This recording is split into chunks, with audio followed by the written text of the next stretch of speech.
الحمد لله رب العالمين والصلاة والسلام على سيد الأنبياء والمرسلين وعلى صحبه ومن تبعهم بإحسان إلى يوم الدين وبعد. أعوذ بالله من الشيطان الرجيم. بسم الله الرحمن الرحيم. قل من حرم زينة الله التي أخرج لعباده والطيبات من الرزق. قل کہہ دیجئے، من کس نے، حرم حرام کی ہے، زینت اللہ اللہ کی زینت. کہہ دیجئے کس نے اللہ کی زینت کو حرام کیا ہے، التی جو، اخرجا اس نے نکالی، پیدا کی، لعبادی ہی اپنے بندوں کے لیے، والطیبات اور پاکیزہ چیزیں، من الرزق رزق میں سے. اے نبی آپ کہہ دیجئے کس نے حرام کی اللہ کی زینت جو اس نے اپنے بندوں کے لیے پیدا کی، اور کھانے پینے کی پاکیزہ چیزیں. قل کہہ دیجئے، ہی للذین آمنوا فی الحیات الدنیا، یہ ان لوگوں کے لیے ہیں جو ایمان لائے دنیا کی زندگی میں، خالصتاً یوم القیامہ، اور خالص ہوں گی قیامت کے دن.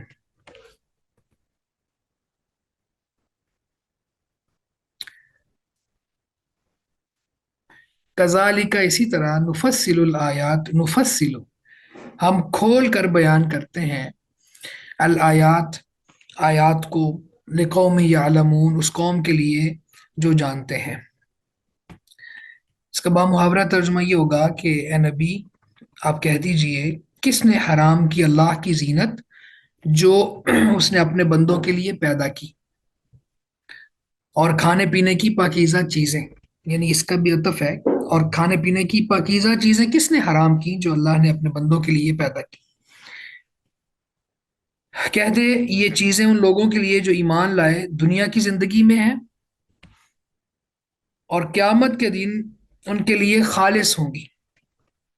اسی طرح ہم آیات کو کھول کر بیان کرتے ہیں اس قوم کے لیے جو جانتے ہیں. اب یہاں پہ سب سے پہلی بات ہے زینت اللہ، اللہ کی زینت. تو اللہ کی زینت سے مراد کیا ہے؟ اس سے مراد عمدہ لباس ہے، اچھا لباس، اور وہ تمام چیزیں جو انسان زینت کے لیے اختیار کرتا ہے، حسن و جمال اس سے حاصل ہوتا ہے، یہ سب چیزیں مراد ہیں زینت اللہ میں. اور الطیبات سے مراد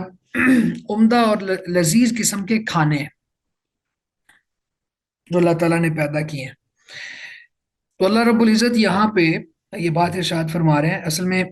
بعض لوگ ایسے تھے کہ جو اللہ کی دی ہوئی نعمتوں کو ترک کرنے کو عبادت سمجھتے، اور اس کو درویشی سمجھتے، اور گھٹیا قسم کا کھانا کھانا، اور اسی طرح سے گھٹیا قسم کا لباس پہننا، اس کو وہ نیکی گردانتے، اور یہی کنسیڈر کرتے کہ اصل نیکی یہی ہے، اور یہ صوفیوں کی بات. اور اسی طرح یہ تو ہندوؤں کے اندر بھی بعض ایسے جوگی وغیرہ ہیں جو یہ بعض حیوانات کا کھانا نہیں کھاتے، گوشت نہیں کھاتے، دودھ نہیں پیتے، گھی نہیں کھاتے. تو وہ کہتے ہیں جی ہم سادہ غذا کھائیں گے. سادہ غذا کا معنی کیا ہے کہ سالن کا استعمال نہیں، سب کچھ ہوتے ہوئے، یعنی ہر چیز موجود ہے، اس کے باوجود کیا کرتے ہیں کہ ہم یہ نہیں کھائیں گے. تو اس کو پھر وہ درویشی سمجھتے ہیں. تو اللہ رب العزت نے یہاں پہ یہ ارشاد فرمایا کہ اللہ نے تو یہ حرام نہیں کیا اچھا لباس پہننا یا پاکیزہ رزق کھانا. ہاں اسراف اور تبذیر حرام ہے، اس پہ ہم پیچھے الحمدللہ اللہ کی توفیق سے بات کر چکے ہیں. اللہ تعالیٰ نے ہمیں وہاں پہ سمجھا دیا کہ کھاؤ پیو، اسراف نہ کرو. لیکن یہ کہ اب کھانا ہی گھٹیا کھانا ہے، یا لباس ہی بہت گھٹیا اور ردی قسم کا پہننا ہے ہوتے ہوئے بھی، تو یہ اس حدیث کے خلاف ہے جس میں اللہ کے نبی صلی اللہ علیہ وسلم فرماتے ہیں کہ جب اللہ تعالیٰ اپنے بندے کو کوئی نعمت دیتا ہے تو وہ چاہتا ہے کہ اس نعمت کا اثر اس کے اوپر نظر آئے. اور یہاں بھی اللہ رب العزت نے اجازت دے دی کہ اللہ کہتا ہے کس نے یہ حرام کیا؟ اللہ نے تو حرام نہیں کیا کہ اچھا لباس پہنا جائے، یا حسن و جمال کی چیزوں کو اختیار کیا جائے، یا پھر پاکیزہ کھانے کھائے جائیں، لذیذ قسم کے کھانے کھائے جائیں، کوئی حرج نہیں ہے. اور اس کے بعد اللہ تعالیٰ فرماتے ہیں کہ یہ ایمان والوں کے لیے دنیا کی زندگی میں بھی ہے، یعنی ایمان والوں کو دنیا میں بھی ملیں گے اور آخرہ میں بھی ملیں گے، لیکن دنیا میں ان کھانوں کے ساتھ، ان پہناووں کے ساتھ اور ان چیزوں کے ساتھ کافر بھی شریک ہے، یعنی دنیا میں دونوں کو نعمتیں مل رہی ہیں، کافروں کو بھی اور مسلمانوں کو بھی، لیکن خالصتاً یوم القیامہ، قیامت کے دن یہ نعمتیں صرف ایمان والوں کے لیے خالص ہوں گی، کافر کو نعمت نہیں ملے گی، آخرت میں صرف مسلمان کے لیے، ایمان والوں کے لیے۔ تو فرمایا کہ اسی طرح اللہ تعالیٰ، یعنی ہم افسلو سیگا نمبر 13 اور نفسلو سیگا نمبر 14، ہم کھول کھول کر بیان کرتے ہیں آیات کو اس قوم کے لیے جو جانتے ہیں۔ تو جو قوم سمجھتی ہے اور عقل رکھتی ہے اور تھوڑا فہم اور تدبر کرنے والی ہے، تو اس کو سمجھ آ جائے گی کہ اللہ تعالیٰ اتنی تفصیلات میں جا کے چیزوں کو گہرائی میں جا کے بیان فرماتے ہیں۔ قل کہہ دیجئے انما حرم ربی الفواحش ما ظہر منها وما بطن، قل کہہ دیجئے انما، یقیناً، در حقیقت، حرم، حرام کیا ہے، ربی، میرے رب نے، الفواحش، فواحش کو۔ اب یہ الفواحش کو سمجھ لیں، یہ پہلے بھی بات ہوئی تھی، یہ فاحشت ان کی جمع ہے، اور قبیح ترین حرکت کو فاحشہ کہتے ہیں، تو اس کی جمع الفواحش، تو بے حیائی اس کا ترجمہ کر دیا جاتا ہے۔ کہہ دے میرے رب نے تو صرف بے حیائیوں کو حرام کیا ہے، ما ظہر منہا وما بطن، جو ان میں سے ظاہر ہیں اور جو چھپی ہوئی ہیں، ظاہری بے حیائیاں، باطنی بے حیائیاں، ظاہری فواحش اور باطنی فواحش، ان کو حرام کیا ہے۔ والاسم، اور گناہ کو، الاسم میں چھوٹے بڑے سب گناہ بھی آ جاتے ہیں، اور بعض جگہ پہ خاص شراب کو بھی مراد دیا گیا ہے۔ بعض مفسرین نے جب اس آیت کے اوپر تقسیم کی نا، جنایات کی، یعنی جرائم، زیادتیاں، قصور، تو انہوں نے لسٹ ڈاؤن کیا، کیٹیگرائز کیا، تو پھر انہوں نے الاسم کو شراب کیا دیا، تو ہر چھوٹا بڑا گناہ اس میں آ جاتا ہے اور شراب بھی آ جاتی ہے۔ والبغی، اور بغاوت، زیادتی، یعنی البغی کا معنی کیا ہے؟ لوگوں پر ظلم اور زیادتی، بغیر حق، ناحق، یعنی ناحق زیادتی کو حرام کیا۔ وَأَن تُشْرِكُوا بِاللَّهِ مَا لَمْ يُنَزِّلْ بِهِ سُلْطَانًا، وَأَن تُشْرِكُوا، اور یہ کہ تم شرک کرو، شریک ٹھہراؤ، باللہ، اللہ کے ساتھ، ما لم ينزل به سلطانہ، جو کہ اللہ نے اس کی کوئی دلیل نہیں اتاری، اس سے بھی منع کیا، یہ چیز بھی حرام کی، یعنی شرک حرام کر دیا۔ وَأَن تَقُولُوا عَلَى اللَّهِ مَا لَا تَعْلَمُونَ، اور یہ کہ تم اللہ پر وہ بات کہو جو تم نہیں جانتے، تو اللہ کی طرف کوئی بات منسوب کرنا، یہ بھی اللہ نے حرام کر دیا ہے۔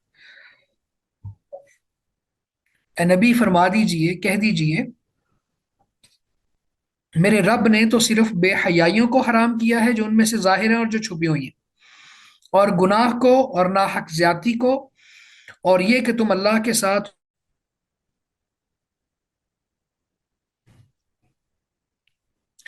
میری آواز آ رہی ہے آپ کو؟ جی سر، آ رہی ہے۔ جی سر، آ رہی ہے۔ ٹھیک ہے، تو یعنی دوبارہ اس کو میں محاورہ ترجمہ کر دیتا ہوں، پھر اس کی تفصیلات میں جاتے ہیں اس آیہ مبارکہ کی انشاءاللہ۔ اے نبی آپ کہہ دیجئے، میرے رب نے تو صرف بے حیائیوں کو، الفواحش پہ ہم نے بات کر لی ہے، فاحشت ان کی جمع ہے، اور انتہائی قبیح ترین حرکت کو کہتے ہیں، کوئی بہت برا فعل، اور اس لیے پھر اس کا ترجمہ بے حیائیاں۔ کہہ دیجئے میرے رب نے تو صرف بے حیائیوں کو حرام کیا ہے جو ان میں سے ظاہر ہیں اور جو چھپی ہوئی ہیں، اور گناہ کو اور ناحق زیادتی کو، اور یہ کہ تم اللہ کے ساتھ اسے شریک ٹھہراؤ جس کی اس نے کوئی دلیل نہیں اتاری، اور یہ کہ تم اللہ پر وہ بات کہو جو تم نہیں جانتے۔ تو یہاں پہ اللہ رب العزت نے حرام چیزوں میں سے 5 اقسام بتا دی ہیں، اور باقی سارے جرم اس کے تحت آ جاتے ہیں۔ تو سب سے پہلے اللہ تعالیٰ نے یہاں پہ الفواحش، تو الفواحش